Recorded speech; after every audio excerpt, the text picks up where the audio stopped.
There was a particular professor who for some reason did not appreciate me. Can anybody here identify with the preacher? This professor for some reason did not appreciate me, but my brothers and sisters, I'd made up my mind that I just want to get through school.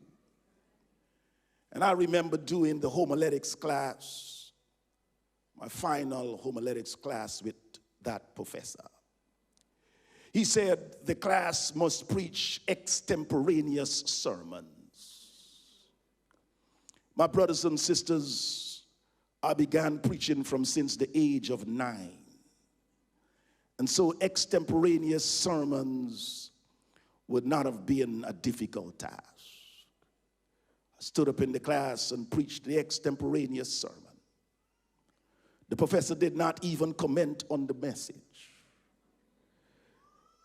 The other 2 students stood up and they preached and they were great.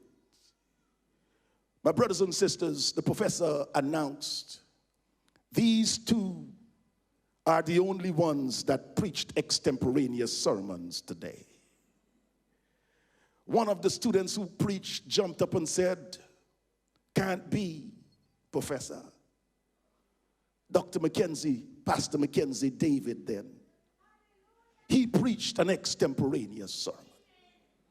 The professor looked me in the eye and he said, well, these 2 were so good that I could not have even remembered that.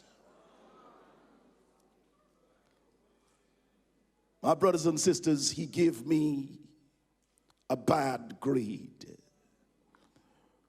And I walked out of that class that day and walked down the streets that I swept for 4 years. And I said, God, I don't think I want ministry anymore. Because you see, after the class was over, I went to the professor and I said, why would you do this to me? He told me in clear words, nothing good will come out of you. Are you listening to the preacher? And I walked out and walked down that road and I was broken. I said, I'll never preach this gospel again. Are you listening to me, brothers and sisters? But then something said to me, you need not be discouraged. You've got to come to the place of understanding that when these things come your way, they must propel you to move on. My brothers and sisters, I went back to my country, Guyana. I'm going to preach just now. Could I finish the story? I went back to my country, Guyana, and started to pastor, enjoying ministry. Left, went to Andrews University, completed a master's degree, a doctorate. Got picked up in Northeastern Conference. And one day I got a call from the said university. I said I got a call from the said university. The president asked if I can come back to the university to serve as one of the vice presidents and the pastor of the college church. I said to my wife, do you think we should take the call? She said, let's go and see. Are you listening to me? We jumped in the plane, went down to the university. On the Sabbath, I stood up to preach. And at the end of the sermon on the pulpit, it was whispered in my ears, you just have to say yes and the job is yours. I walked off the pulpit and guess who met me? Is anybody listening to the preacher? I said, guess who met me? The said professor. He said, Doc, can I carry your bag? Can I carry your jacket?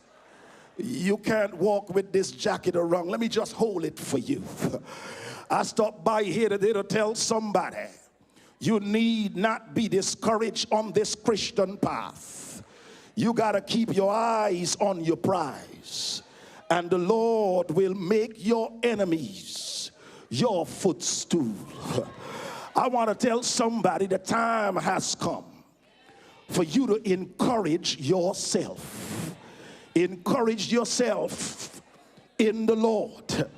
Discouragement will come. I said discouragement will come. Trials will come. But don't lose your hope. Encourage yourself in the Lord. The Bible tells us the story of David. Every one of us, there are times in our lives when we experience situations or moments that we find it difficult to handle, and we stand in need of strength. Strength to endure. Strength to hold on. Strength to press forward. Strength to continue our walk with God. In 1 Samuel, David was in such a situation. Is anybody listening to me? I said in 1 Samuel, David was in such a situation